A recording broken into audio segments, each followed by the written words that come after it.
மக்கள் அனைவருக்கும் வணக்கம். காங்கிரஸ் எம்பிக்களினுடைய பதவியை பறித்து அவர்களை சிறையில் தள்ளுவதற்கான அனைத்து வேலைகளையும் மத்திய அரசு தற்பொழுது செய்ய துவங்கியுள்ளது. இந்த எம்பிக்களோட பதவியை பறிச்சு அவங்கள ஜெயில தள்ளுற அளவுக்கு இவங்க என்ன சம்பவங்கள் செஞ்சாங்க அப்படிங்கறத தான் இந்த பதிவுல நாம பார்க்க போறோம். இந்த காங்கிரஸ் எம்பிக்கள் ரெண்டு மோசமான சம்பவங்களை செஞ்சிருக்காங்க. அந்த ரெண்டு சம்பவங்கள் தான் இன்னைக்கு அவங்களோட பதவியை பறிக்க போது அவங்கள சிறையிலும் தள்ள போகுது. நம்ம எல்லாருக்குமே தெரியும், நாடாளுமன்றத்துல சில புரோட்டோகால்ஸ் இருக்கு. அதை மீறி எம்பிக்கள் எதுவும் செய்யக்கூடாது.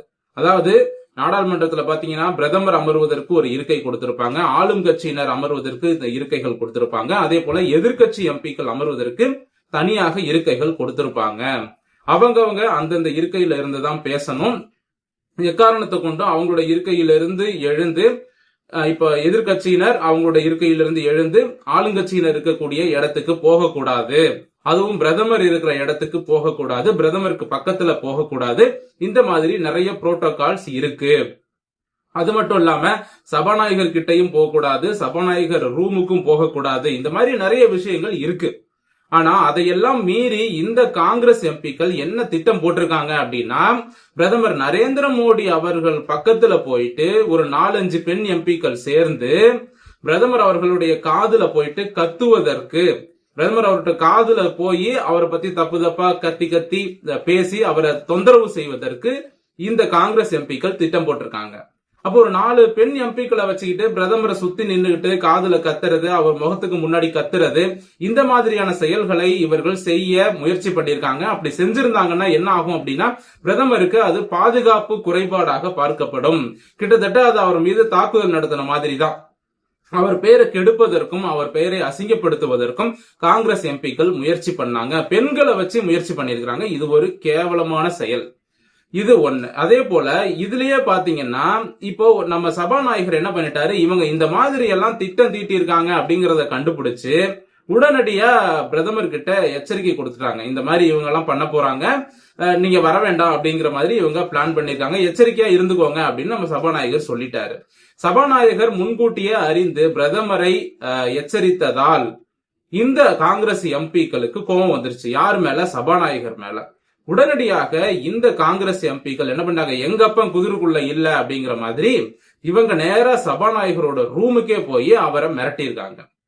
புரோட்டோகால்ல இதுவும் இருக்கு, அனுமதி இல்லாம சபாநாயகரோட ரூமுக்கு போகவும் கூடாது அப்படின்னு. அப்ப புரோட்டோகாலை மீறி சபாநாயகரோட ரூமுக்கே போய் அத்தனை காங்கிரஸ் எம்பிக்களும் சபாநாயகரை மிரட்டியிருக்காங்க. அந்த வீடியோ இன்னைக்கு காலையில வெளியாகி இருக்கு, பரபரப்பை ஏற்படுத்தி இருக்கிறது. ஆக மொத்தம் இவங்க நாடாளுமன்ற புரோட்டோகாலை மதிக்கல. பிரதமர் மீது இவர்கள் தாக்குதல் நடத்துவதாக இருந்தாங்க இல்லையா, அது 100% உண்மைன்னு தெரிஞ்சு போச்சு. தான் ஆடாவிட்டாலும் தன் தசை ஆடும் அப்படிங்கிற பழமொழிக்கு ஏற்ப இவங்க செய்யவிருந்ததை சபாநாயகர் கண்டுபிடிச்சு சொல்லிட்டாருன்னு அவர் மேல கோவப்படுறாங்க. இப்ப இந்த காங்கிரஸ் எம்பிக்கள் இவங்க மேல எந்த தப்புமே இல்ல, இவங்க எந்த திட்டமும் தீட்டல அப்படின்னா எதற்காக சபாநாயகரோட ரூமுக்கு போய் அவரை மிரட்டணும்? அப்ப இவங்களுக்கு ஒரு கோபம் வந்துருச்சு, இந்த சபாநாயகர் நம்மளோட திட்டத்தை கெடுத்துட்டாரே அப்படின்னு இவர் மீது ஒரு கோபம். அந்த கோபத்தின் வெளிப்பாடு தான் ரூம்ல போய் மிரட்டினது.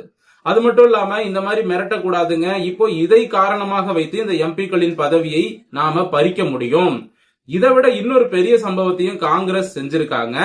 இந்த எப்ஸ்டீன் ஃபைல்ஸ் இருக்கு இல்லையா, இந்த எப்ஸ்டீன் ஃபைல்ஸ்ல பிரதமர் நரேந்திர மோடி அவர்களின் பெயரை சம்பந்தப்படுத்தி ராகுல் காந்தி நாடாளுமன்றத்தில் பேசியிருந்தார்.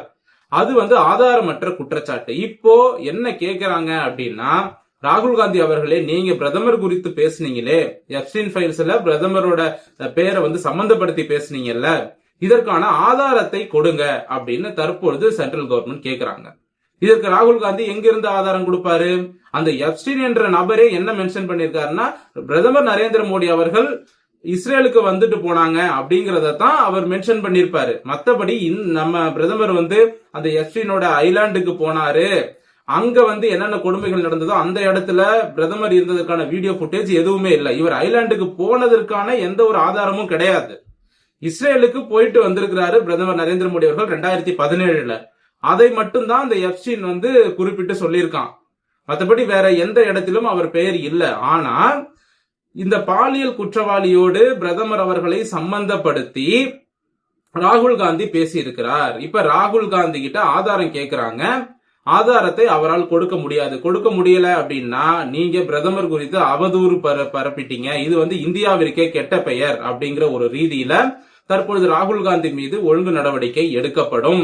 ராகுல் காந்தியை சிறையில் தள்ளுவதற்கான வாய்ப்புகளே இருக்கு. இதுவே போதும். ஏன் அப்படின்னா இந்தியாவின் முகமாக பிரதமர் தான் இருக்கிறார். உலக நாடுகள் இந்தியாவை எப்படி பார்ப்பாங்க, அந்த நாட்டு தலைவர் எப்படி இருக்காரு, என்ன பண்றாரு, அதை வச்சுதான் பார்ப்பாங்க. அப்போ இந்தியாவின் முகமாக பிரதமர் நரேந்திர மோடியை தான் உலக நாடுகள் பார்க்கும். அப்போ அவருக்கு ஒரு கெட்ட பேரு அப்படின்னா அது இந்தியாவுக்கே நடந்த மாதிரி தான் அர்த்தம். ஆக மொத்தம் நம்ம நாட்டையும் ராகுல் காந்தி அசிங்கப்படுத்தி இருக்கிறாரு, இவர் பிரதமரையும் அசிங்கப்படுத்தியிருக்காரு. அதாவதுங்க, எதிர்கட்சி அப்படிங்கிறவங்க தேர்தல்ல தான் போட்டியிடணும், ஆளுங்கட்சியோடு தேர்தல்ல தான் போட்டியிடணும், தேர்தல்ல தான் வெற்றி பெறணும். அதுல நீங்க தேர்தல்ல சில தில்லுமுள்ள வேலைகளை செய்வீங்க. ஆனா இப்ப என்னன்னா, தேர்தல்ல வெல்ல முடியாத இந்த காங்கிரஸ் பிரதமரோட பேரை கெடுத்து நாட்டோட பேரையும் கெடுத்து இவங்க நல்ல பேர் வாங்கணும்னு பாக்குறாங்க. யாரு? ராகுல் காந்தி. இப்படி ஒரு கேவலமான செயல் நீங்க செய்யணுமா? காங்கிரஸ் ஏற்கனவே நாடாளுமன்றத்துல பிரதமர் மீது தாக்குதல் நடத்த போய் பிரச்சனையாகி ஒரு வழியா தடுத்து நிப்பாட்டிருக்காங்க. இப்ப எப்ஸ்டீன் ஃபைல்ஸோட சம்பந்தப்படுத்தி பிரதமரையும் நாட்டையும் கேவலப்படுத்தி இருக்கிறாங்க. இதனால மத்திய அரசு தற்போது இவங்களை விட்டு வைக்க போறதில்ல. ஏற்கனவே ஒரு முறை ராகுல் காந்தியோட எம்பி பதவி பறிக்கப்பட்டது. அப்புறம் மறுபடியும் உச்சநீதிமன்றம் தலையிட்டு மறுபடியும் அந்த எம்பி பதவி ராகுலுக்கு கொடுத்தாங்க அப்படிங்கிறது நம்ம எல்லாருக்குமே தெரியும். இப்போ நிரந்தரமாகவே ராகுல் காந்தியின் எம்பி பதவி, ஜோதிமணி, சுதா உட்பட தமிழக எம்பிக்களின் பதவிகளும் பறிக்கப்பட இருக்கிறது. நான் சொல்றது காங்கிரஸ் எம்பிக்கள். ஆக மொத்தம் காங்கிரஸ் எம்பிக்களோட பதவிகளை பறித்து அவர்களை சிறையில் தள்ளுவதற்கான வேலைகளை தற்பொழுது மத்திய அரசு துவங்கிவிட்டது. தேர்தலுக்கு முன்பாகவே இந்த காங்கிரஸ் எம்பிக்களோட பதவிகள் பறிக்கப்படும் அப்படின்னு சொல்றாங்க. சிறையில் தள்ளுவாங்களா அப்படிங்கறத பிறகுதான் பார்க்கணும். ஆனா நிச்சயமாக ராகுல் காந்தி, ஜோதிமணி உட்பட அந்த நாடாளுமன்றத்தில் பிரச்சனை செய்த எம்பிக்கள், அதே போல பிரதமர் குறித்து அவதூறு பரப்பிய காங்கிரஸ் எம்பிக்கள் அனைவரின் மீதும் நடவடிக்கை எடுக்கப்படும். அவங்களுடைய எம்பி பதவி பறிக்கப்படும் என்பது உண்மையான தகவல். கூடிய சீக்கிரம் இது நடக்க போது, எலெக்ஷனுக்கு முன்னாடியே நடக்கும் என்றுதான் சொல்லப்படுகிறது. அது மட்டும் இல்லாம காங்கிரஸ் நாம தொடர்ச்சியா சொல்லிட்டு இருக்கோம், இவர்கள் அமெரிக்க கைக்கூலிகள். இந்த காங்கிரஸ் என்ற கட்சியே அமெரிக்காவினுடைய ஒரு கட்சி, வெள்ளக்காரனோட கட்சி. சோ வெள்ளக்காரனோட கட்சி தான் காங்கிரஸ் அப்படின்னா அந்த காங்கிரஸ்ல இருக்கிறவங்க எப்படி இருப்பாங்க? வெள்ளக்காரனுக்கு ஆதரவா தான் இருப்பாங்க. அந்த வெள்ளக்காரன் ஐரோப்பாக்காரனா இருந்தா என்ன, அமெரிக்காக்காரனா இருந்தா என்ன, ஆஸ்திரேலியா, நியூசிலாந்தா இருந்தா என்ன? சோ இவர்களை பொறுத்தவரை இவர்கள் இந்தியாவிற்கு எதிரானவர்கள், காங்கிரஸ்காரர்கள்.